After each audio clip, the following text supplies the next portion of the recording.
Hello everybody and welcome to our modelled writing video today. If you've been with us before, then you'll know how we structure these videos, but if you are new here, then I hope today is helpful for you. We are going to look at two different task 2 questions and topics, and we'll talk about how we can structure them, we'll put our plan together, and then we'll do our write-up. And so you can see the whole process of how we approach this question. So really useful if you are on your IELTS journey, maybe you've booked the exam and you just want a bit more practice with task 2, maybe you want a few tips on how to get the higher band scores. Well, you've come to the right place today. Okay, well, with that being said then, let's go into our first topic. And it's going to be all about this idea of a gap year. Maybe you've gone on a gap year yourself. Maybe it's common for you and your friends to have done this. Maybe not. So we'll think about that today. Okay, the question. In many countries, young people are encouraged to take a gap year between finishing high school and starting university studies. Do you think this is a good idea? What are the advantages and disadvantages of taking a gap year? Right, so we've got two questions here. So initially, you might be thinking, oh, well, I will approach one question in one paragraph and then the other question in the next. I think for this question, that's what we do with when there's two sort of distinct questions and you approach each of them individually. With this one, do you think this is a good idea? In other words, this is asking for your opinion. So this is an opinion question. So with that in mind then, I think the best way to approach this question, it's not the only way, but it's what we're going to do today, is to think about the advantages and the disadvantages and then weave in your opinion into the paragraph itself that you're agreeing with. So, for example, if you think that it's a good idea, then you would link it in with your opinion with the advantages. If you think it's a bad idea, you'd link that in with the disadvantages. So we'll do that today together, and you can follow along, and hopefully this is a logical approach to you, so you'll see it step by step. Okay, well, let's think about our plan then. And as always, I like to put the opinion in the second paragraph. I just think it makes for a stronger essay. You're leaving the examiner with your thoughts. It's a nice way of structuring these opinion questions. So let's start with the side that we are not agreeing with. Okay, so what are we actually thinking about? Young people are encouraged to take a gap year between finishing high school and starting university. What do we think? Do we think this is a good thing or a bad thing? Well, I think I can come up with quite a few points for it being a good idea. So I might write the advantages, and I'm going to put opinion in brackets because that's what I'm going to argue for the second. So let's talk about the disadvantages in the first then. Okay, so what do we have here? Disadvantages of taking a gap year. Well, you might take a year off and you might forget your subject or important parts. So you might forget the subject, parts of the subject. You might, in your gap year, you might do something not related or maybe irrelevant.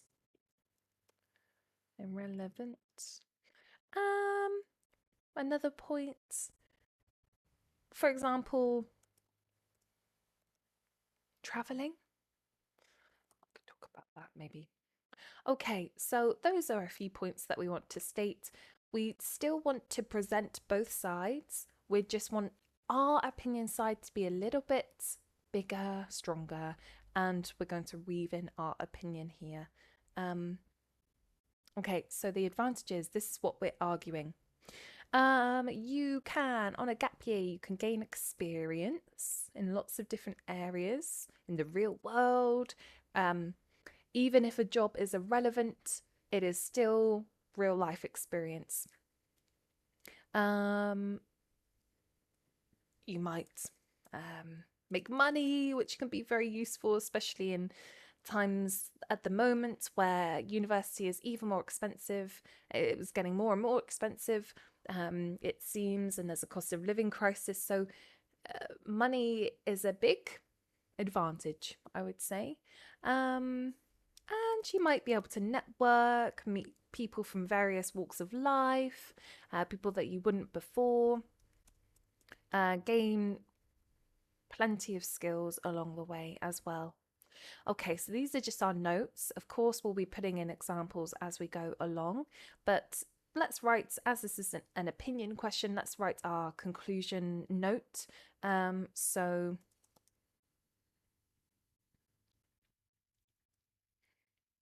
Yes, it is a good idea. That's what we just want to put down in notes what we are arguing, so we stay on track throughout the essay, and we can make sure that we're still answering the question. These are all things that the examiner is looking for. Okay, so I think we've covered everything. Let's now go to the write-up, and we're going to start how we always start, by paraphrasing this sentence here, putting this sentence into your own words. So in many countries, we could start with in some places or some nations, young people students before going into higher education, we're going to switch this around a little bit to make it sound a bit smoother, are given the option to take a, can call it maybe take a year out, gap year, prep year, any of these are fine. In some nations, students before going into higher education,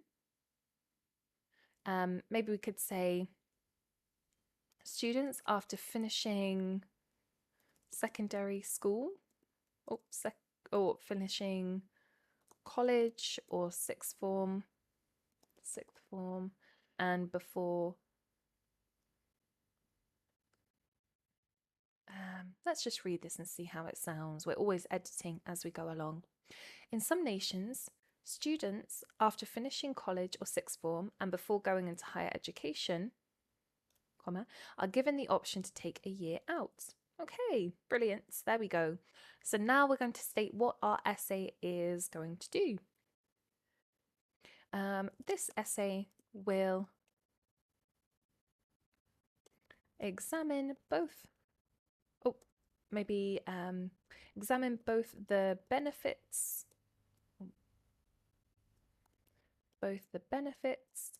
and the drawbacks of such a decision, and ultimately argue that a prep year is, we don't want to repeat ourselves too much, so we've used advantages, advantageous, benefits, is a positive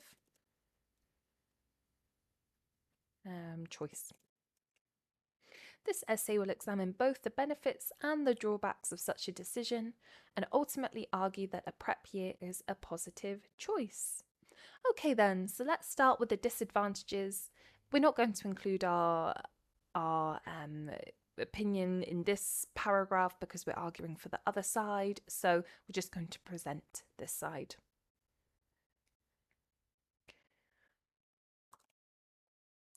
A gap year. We could say open.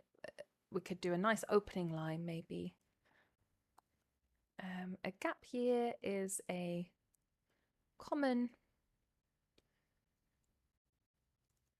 It's common in many places around the world.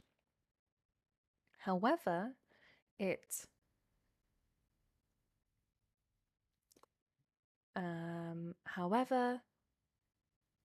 it does bring some negative aspects with it, or maybe, however, it is not without it is not without negative aspects.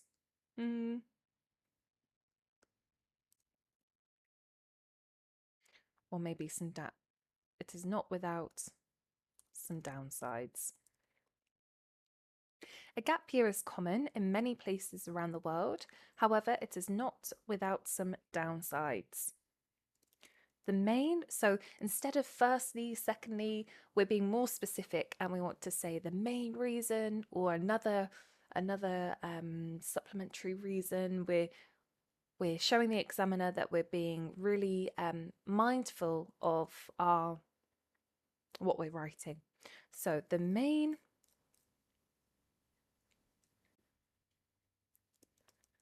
reason to avoid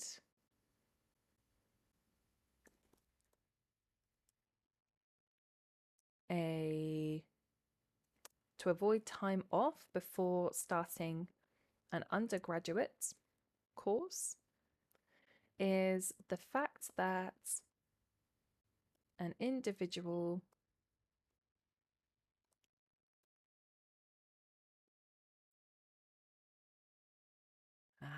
might lose perhaps knowledge and motivation for the course, might lose knowledge and motivation for the course.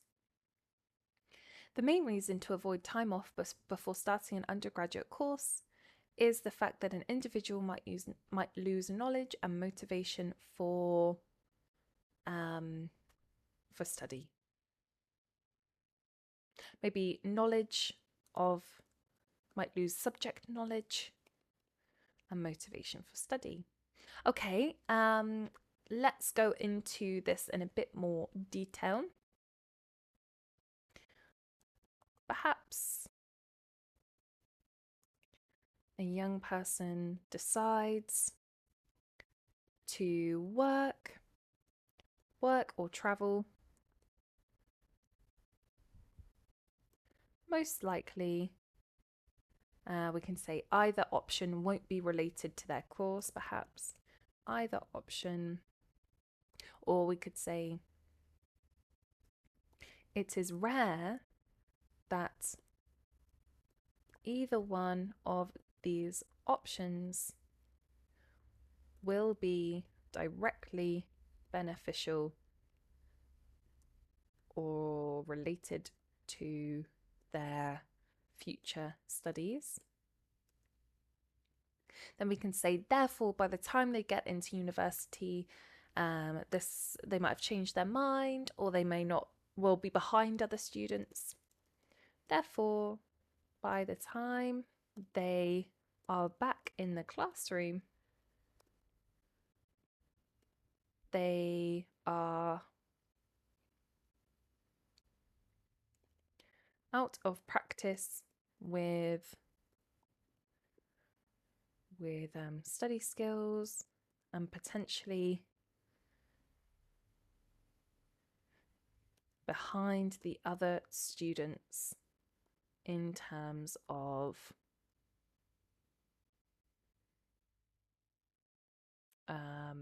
in terms of confidence and maybe know-how. Let's read this back and see how it sounds. A gap year is common in many places around the world. However, it is not without some downsides. The main reason to avoid time off before starting an undergraduate course is the fact that an individual might lose subject knowledge and motivation for study. Perhaps a young person decides to work or travel. It is rare that either one of these options will be directly beneficial or related to their future studies. Therefore, by the time they are back in the classroom, they are out of practice with study skills and potentially behind the other students in terms of confidence and know-how. Okay, maybe we could add a line just to say that a year out also leaves room for them to change their mind as well.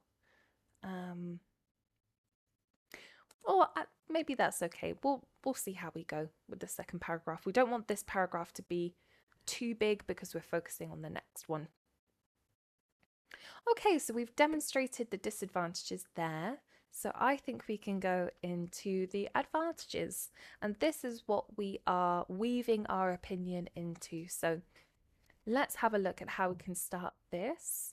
We can make it clear to the examiner that this is what we are backing.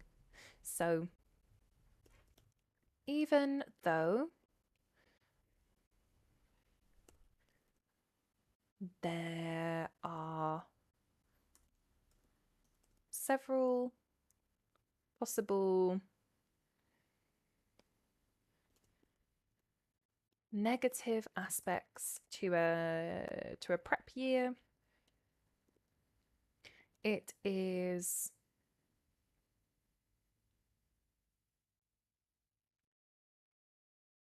for the following reasons. It is clear that for the following reasons, it is clear that there are many plus sides that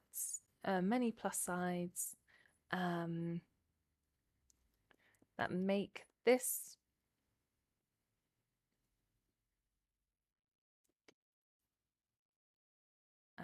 that make a gap year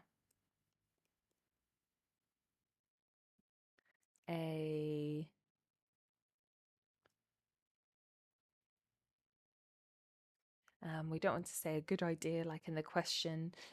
We could think of something a little bit different. For the following reasons, it is clear that there are many plus sides that make a gap year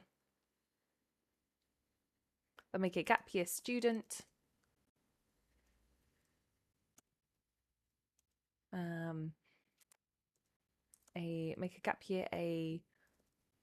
an enticing choice or enticing decision. Maybe not enticing, a successful decision, not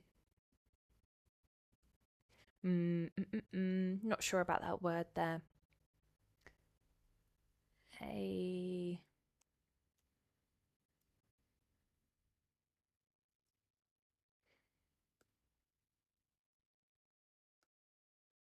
Let's put great, and then we'll go back and see if we can think of a better word there. Okay, so the main, what should we argue for our main reason?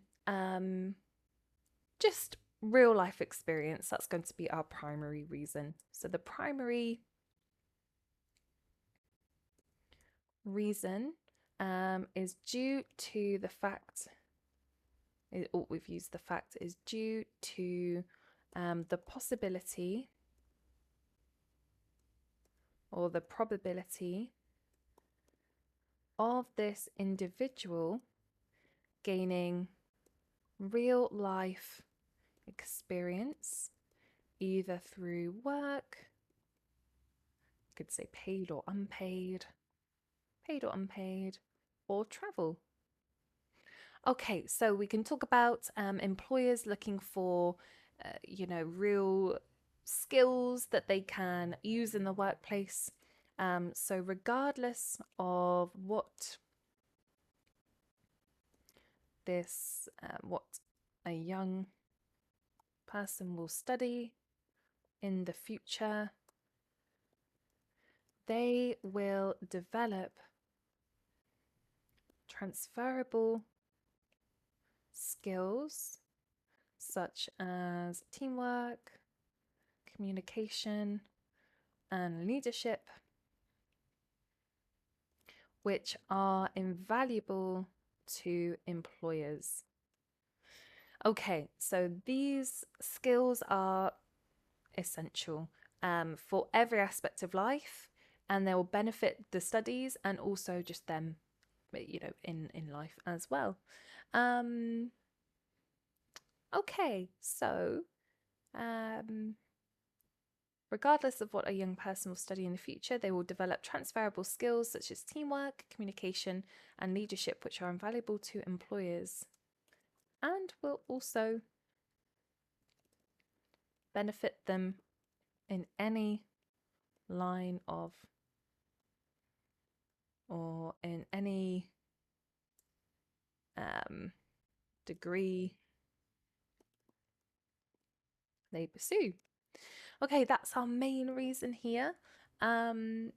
We can talk about that regardless of they might also be able to, if they can get general work or they can get specific work. Let's actually weave that into here. So the primary reason is due to the probability of this individual gaining real life experience either through work, paid or unpaid, or travel. Whether the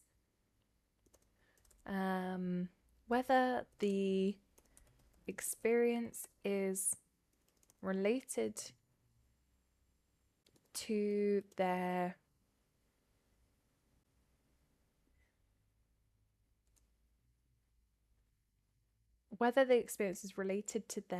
degree or to their study in the future, it is, we can argue, irrelevant. It doesn't matter. Irrelevant. Whether the experience is related to their study in the future is irrelevant, as they will develop transferable skills such as teamwork, communication, and leadership, which are invaluable to employers and will also benefit them in any degree they pursue.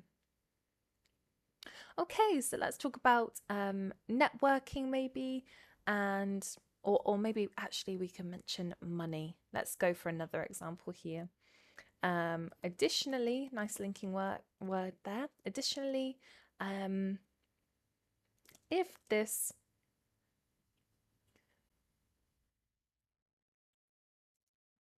if any undertaking is paid, then this will be extremely useful when the student is back in university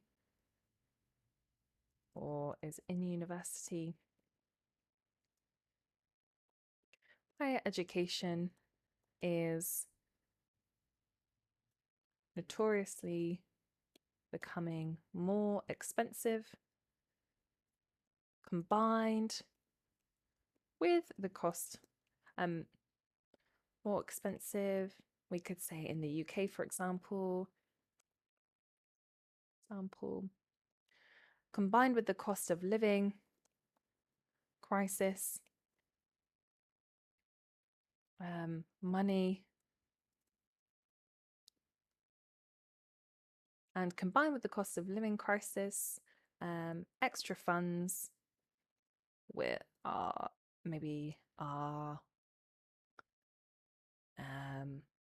nothing but beneficial. Okay, let's read this back and see how we're doing. Even though there are several possible negative aspects to a prep year, for the following reasons, it is clear that there are many plus sides that make a gap year a great decision.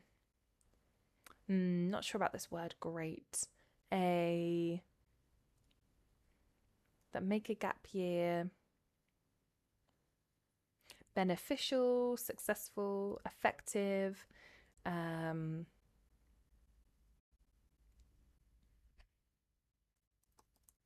Let's use advantageous. It's not quite advantages, we're changing the word form slightly, so that's okay. If you're not sure, that's a good tip actually. If you're not sure how to use synonyms all the time, you can sometimes just change the word form, and then that's a way to not repeat yourself every time. Okay, so the primary reason is due to the probability of this individual gaining real life experience.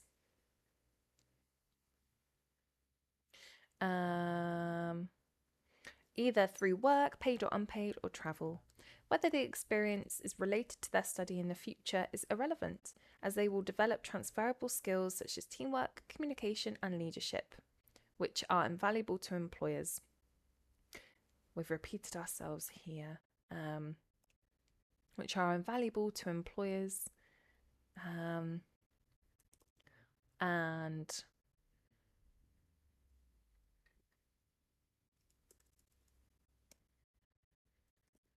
valuable to employers, invaluable in, we could say, in studies, and to employers.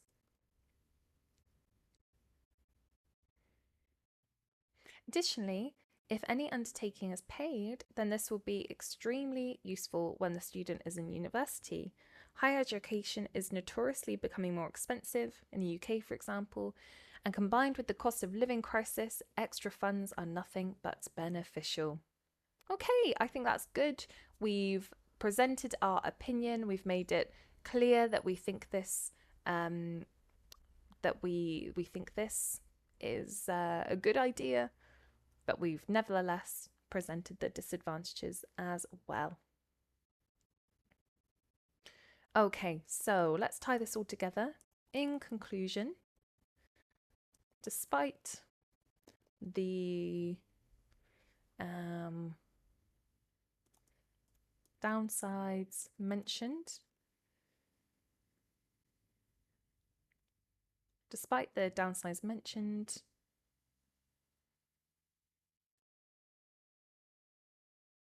it can be, it is, or maybe the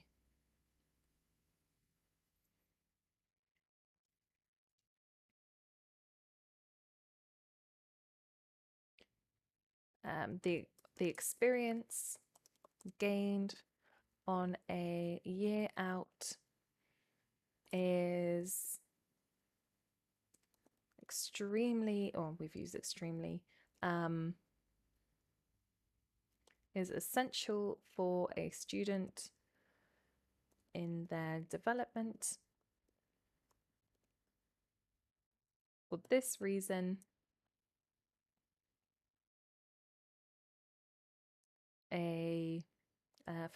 time off is I don't want to use good idea. Maybe time off leads to success in anything,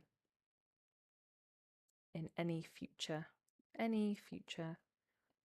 pursuits. In conclusion, despite the downsides mentioned, the experience gained on a year out is essential for a student and their development. For this reason, time off leads to success in any future pursuits. Okay, so let's count the words for this one and we'll see how we're doing. All right, so to my calculations, that comes to 317 words.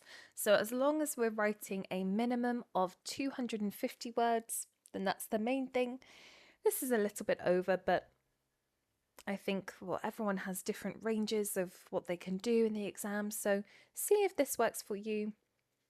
But at least you've seen how we've structured this essay, so then you can take this and take this structure, think of your own examples, and hopefully that will help you with these types of questions.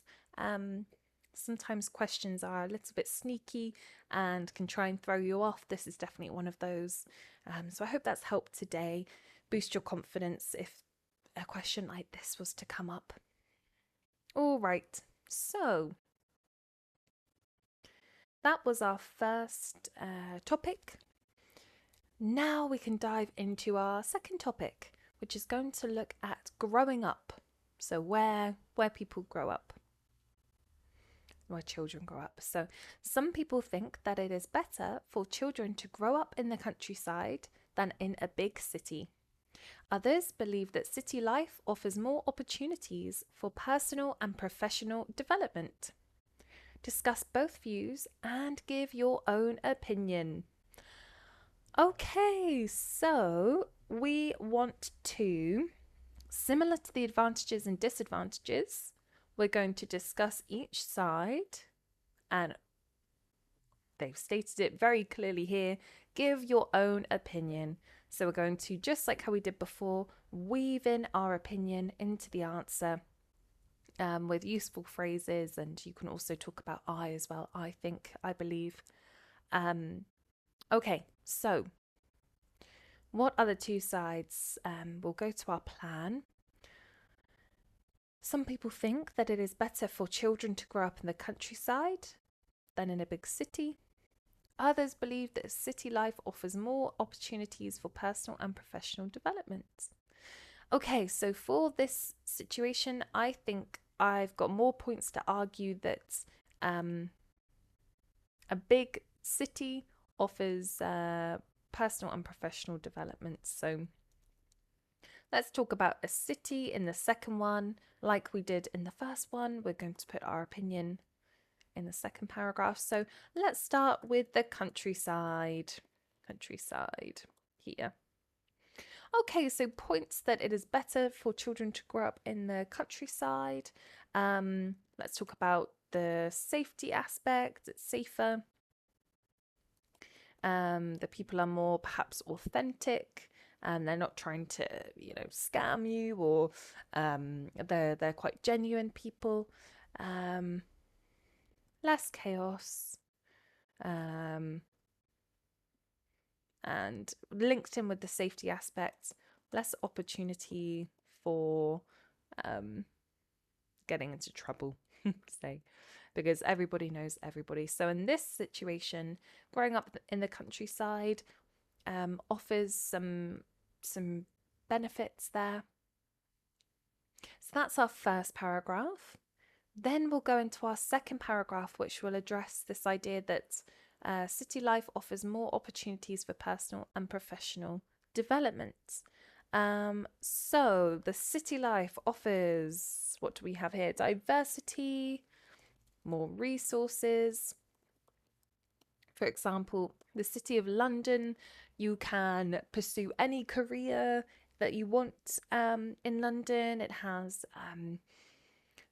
some of the best universities, some of the best music schools, drama schools, specific lines of work. To progress in a career, it might take you to a big city. It might be limited in the countryside.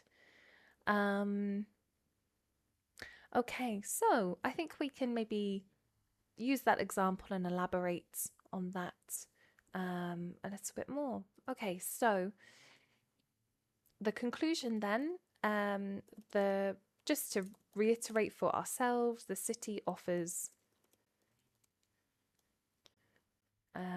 more personal and professional opportunities.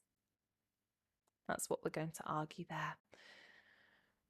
Okay, so we've got our two paragraphs with our opinion weaved in, and we've got our conclusion there to stay on track. Okay, the write-up then. So what do we need to paraphrase? we need to talk about these first two sentences. Some people think that it is better for children to grow up in the countryside than in a big city. Let's start with that one. It is believed that that growing up, maybe we could say it's believed by some groups or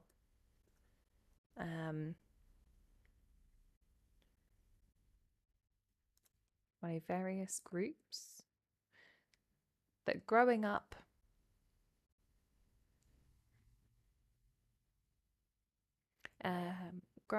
in the in a small town or village is more beneficial than in a big city, than in a larger city. There we go. It is believed by various groups that growing up in a small town or village is more beneficial than in a larger city.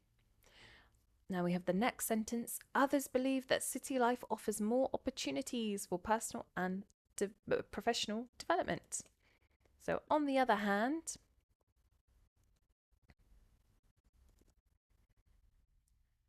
it is also argued that we've used city. City is hard to paraphrase because we don't want to lose the meaning here.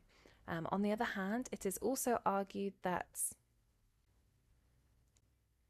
being in a maybe capital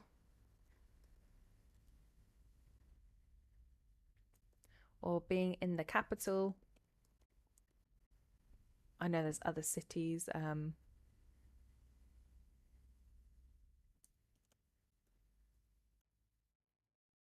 or being in cities such as the capital. So we're changing the word form here.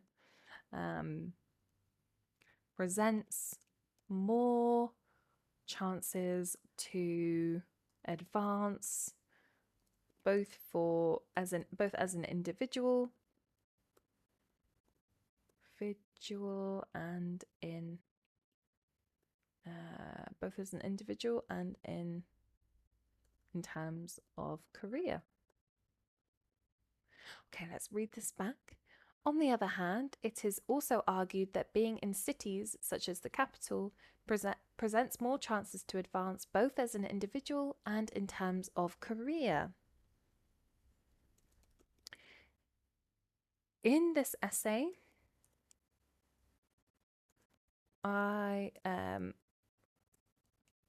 both sides will be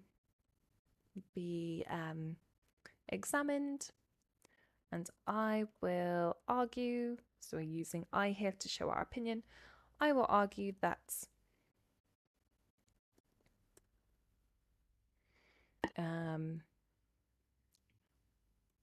life in a large city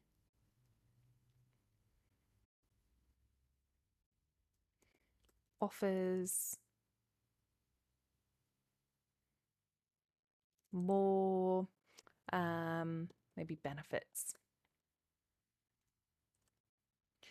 In this essay, both sides will be examined, and I will argue that life in a large city offers more benefits.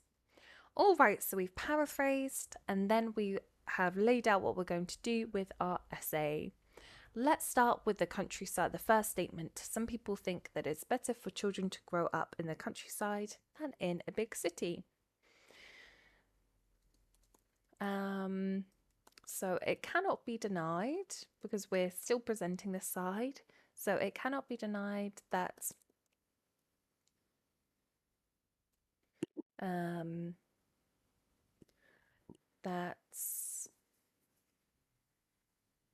children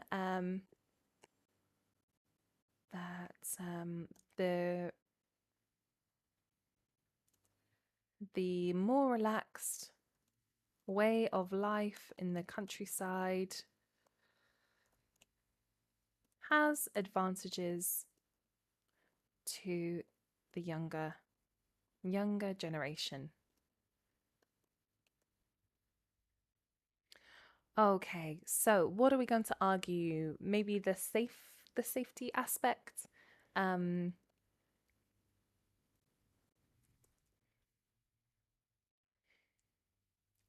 the community is more likely, maybe we could say there is more, or the main reason being there is more of a sense of community.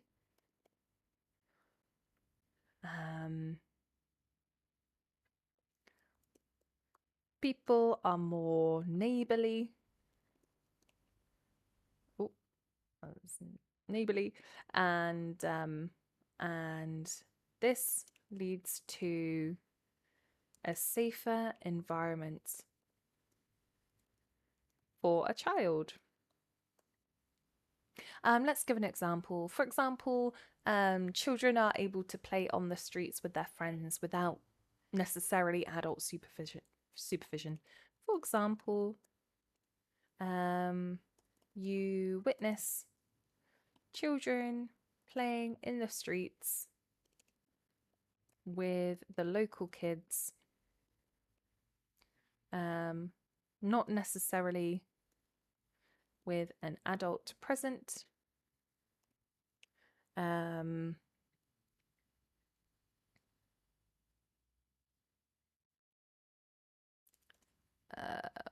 No one maybe raises an eyebrow, which means no one thinks twice about it.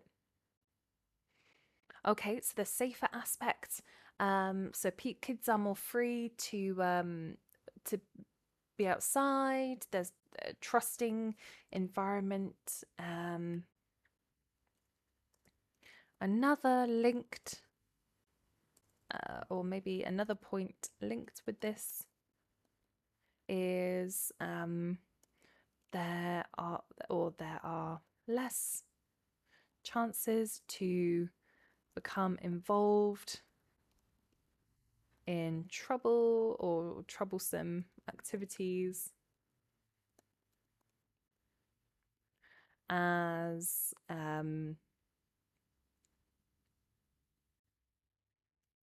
families know one another and their child's behavior or child's negative behavior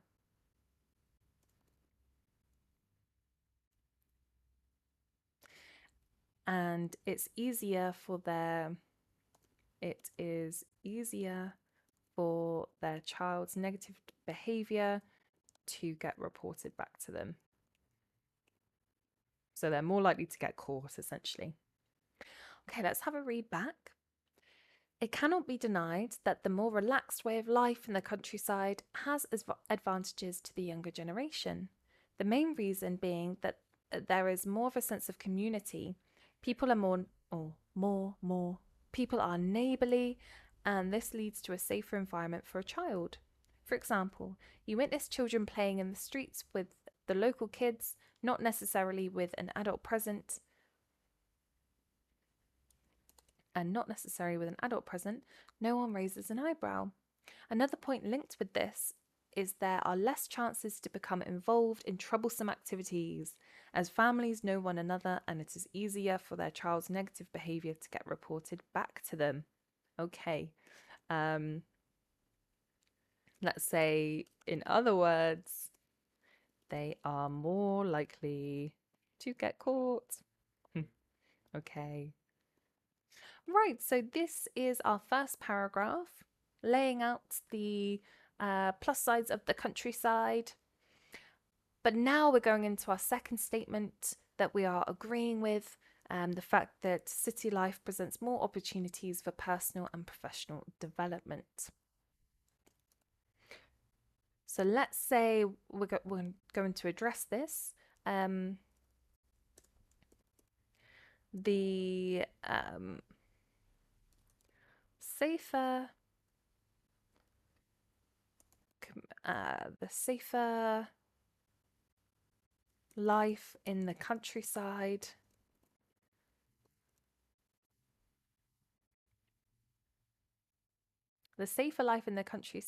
however,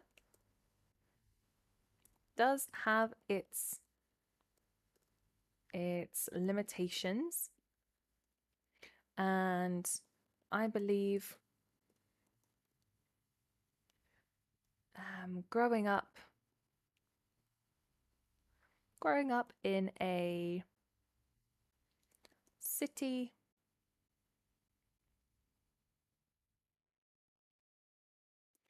does have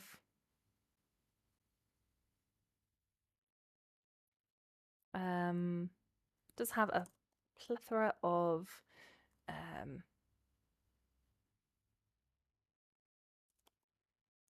choices for young people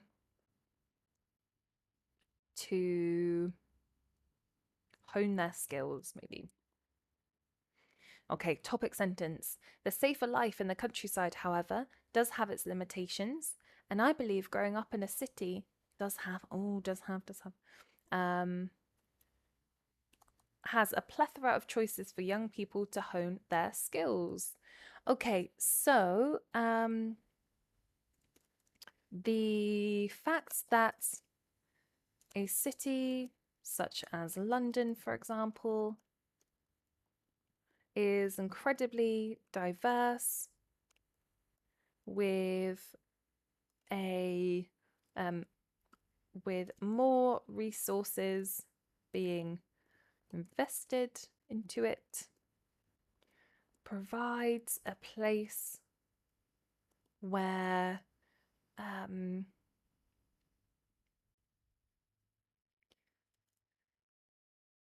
with more resources being invested into it, provides a place where the best institutions are situated.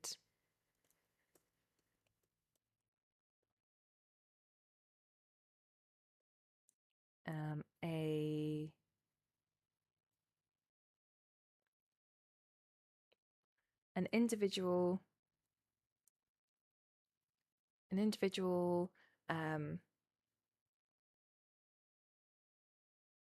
or a young adult, maybe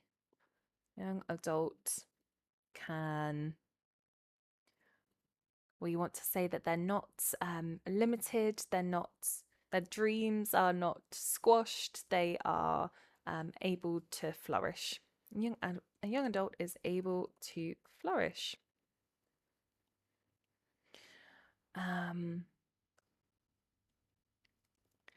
The best universities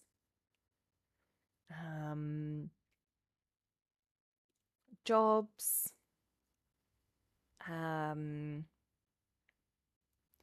social activities, and plenty more can be found in these hubs, let's call them. The best universities, jobs, social activities, and plenty more can be found in these hubs.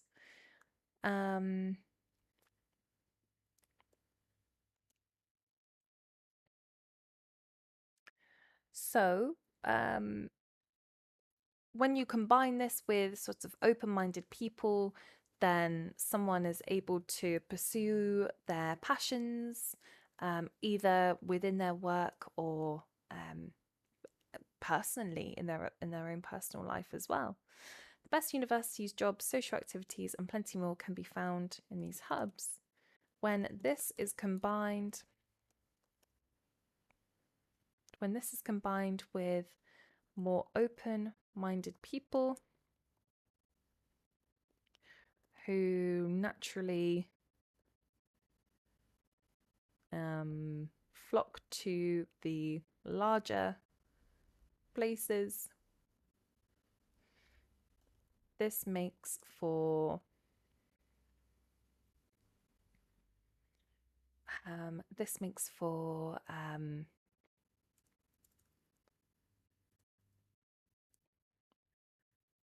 this allows a child to experience much more than in the countryside. Okay, so we could put in an example. For example, a person living perhaps in a northern island in Scotland, wanting to pursue a career in acting. A person in a northern island off Scotland, for instance,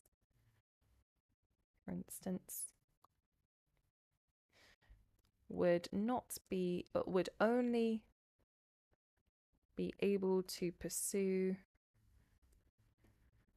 a career in drama. Well, not only, for instance, would be able to pursue a career in drama more effectively if they were based in a city such as Manchester or maybe Brighton. Let's think of another one. Okay, let's read this back and see how it sounds. The safer life in the countryside, however, does have its limitations. And I believe growing up in a city has a plethora of choices for young people to hone their skills. The fact that a city, such as London, for example, is incredibly diverse with more resources being invested into it, provides a place where the best institutions are situated. A young adult is able to flourish. The best universities, jobs, social activities, and plenty more can be found in these hubs. When this is combined with more open-minded people who naturally flock to the larger places, this allows a child to experience much more than in the countryside. A person in a northern island of Scotland, for instance, would be able to pursue a career in drama more effectively if they were based in a city such as Manchester or Brighton. Okay, so we've gone back, we've edited, we've made sure it all sounds okay. So let's now just tie this all together in our conclusion, and we'll restate our argument here. So in conclusion, growing up or being raised in green pastures is secure.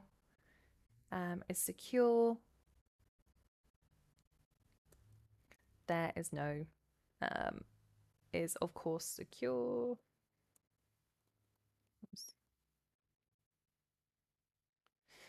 Is of course secure.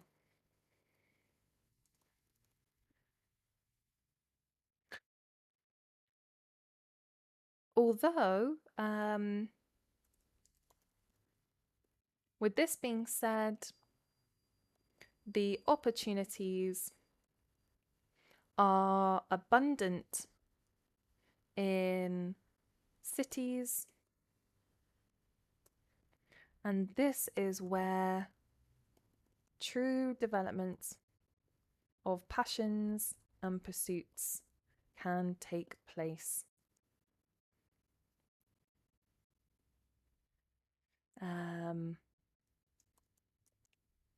Maybe we can put in, I can only argue that. Okay, let's read this back. In conclusion, being raised in green pastures is of course secure. With this being said, I can only argue that the opportunities are abundant in cities, and this is where true development of passions and pursuits can take place. Okay, so I think that is a strong essay there, good structure. Hopefully you followed that along okay at home. Let's check the words. Okay, so this is a slightly longer essay at 371 words, but you can see how we've structured this, and of course you can adapt this to your own, use your own examples, maybe take away a few points if you need to, but you've seen the layout here today, and hopefully that's helped with your IELTS practice. You've seen two different types of questions, and how to approach them and structure them. So, as always, let us know if you've got any comments or questions. We love to hear from you, and we'll see you next time.